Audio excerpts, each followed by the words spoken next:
Hi, I'm Nick Critchfield, and in my paper I talked about how Native American culture is misappropriated in our popular music and films today.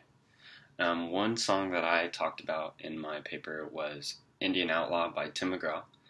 He's a pretty popular country artist that I actually like to listen to myself, but he has a song called Indian Outlaw, and in this song he talks about how he's an Indian outlaw. He talks about how he's parts of different tribes, but the part that really makes Native Americans upset and that should make all of us upset is when he talks about how he shoots an arrow at a buffalo, he lives in teepee, bangs on his drum.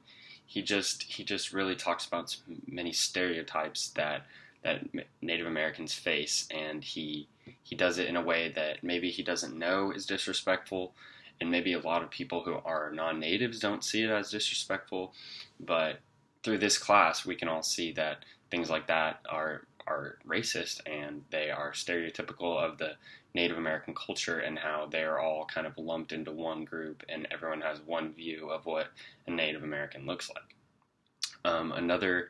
The source that I used from the textbook from chapter 6 was the song I'm a Little Indian. It goes to the tune of I'm a Little Teapot, and it's sung around, Thanksgiving time with the pilgrims and everything. And it is very disrespectful in a way. I watched a video about it, and this lady is trying to teach preschoolers how to sing it, and she goes, I'm a little Indian, hear me shout, here, and then he has his feathers up with your fingers or whatever, and that it's very disrespectful to show, you know, I'm a Native American, so I have to have feathers on my head, and then it talks about here is my arrow, here is my bow, and it's just another form of, how all Native Americans are lumped into that one view that everyone has, and how everyone has the idealized sympathy for Native Americans, where they're sympathetic towards, the Native American that used to hunt buffalo and was forced off his land. But they fail to see how Native Americans are very much alive today. They still have their land, their nations, but people either don't realize that there's still a culture that is very prominent today, or they just think about it as, oh, this is what I saw in a movie. So that's just another way that I saw that music has helped to bring about these stereotypes and be racially um, disrespectful towards Native Americans. I also talked about in my paper some different definitions.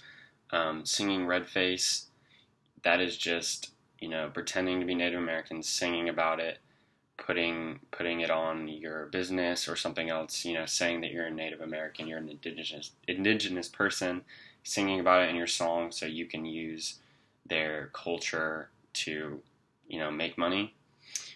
Racial antipathy, I don't know exactly how to say it, but racial antipathy, that's basically where people, don't really realize,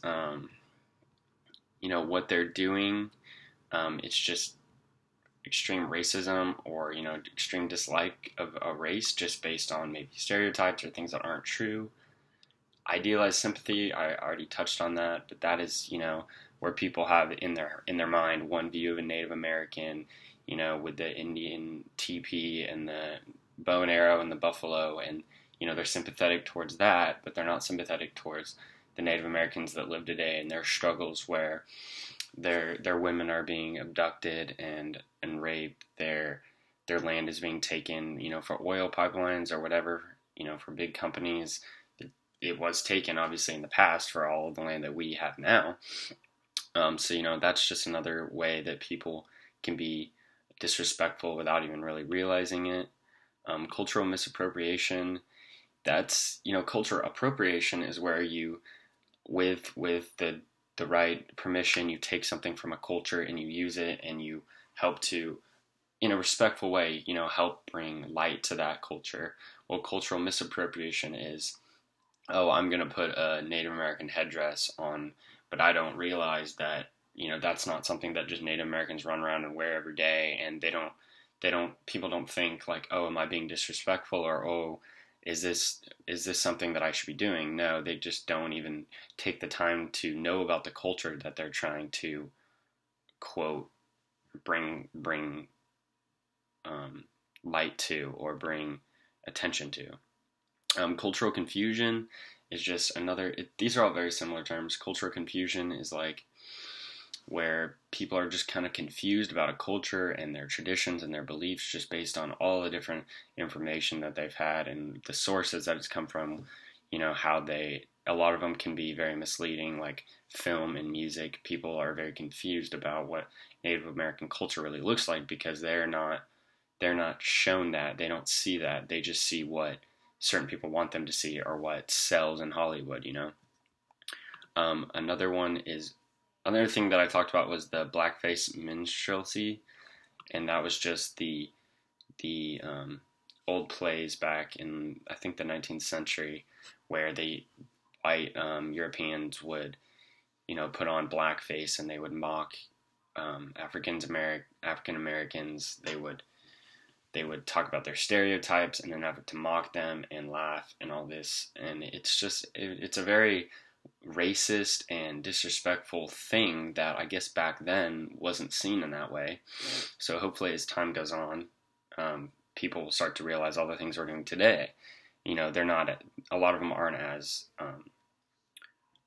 bold, but they're also very racist. So hopefully, going with that, as we look back on those plays and we see how bad they were, maybe one day people will look back on how Native Americans were treated today, and they will want to treat them better because they realize how racist people are. And then the last thing was playing Indian. That's people dressing up like Native Americans for Halloween in kind of a funny, goofy way, or, naming your sports team like the Washington Redskins, or even wanting to like brand your business as a Choctaw or Cherokee business whenever it's really not. Putting Native American cartoons on things, things that are just seem playful and silly, but you don't realize what they mean and what they stand for. And a lot of people don't realize that if someone did that to them, to their culture, that they really would not care for that.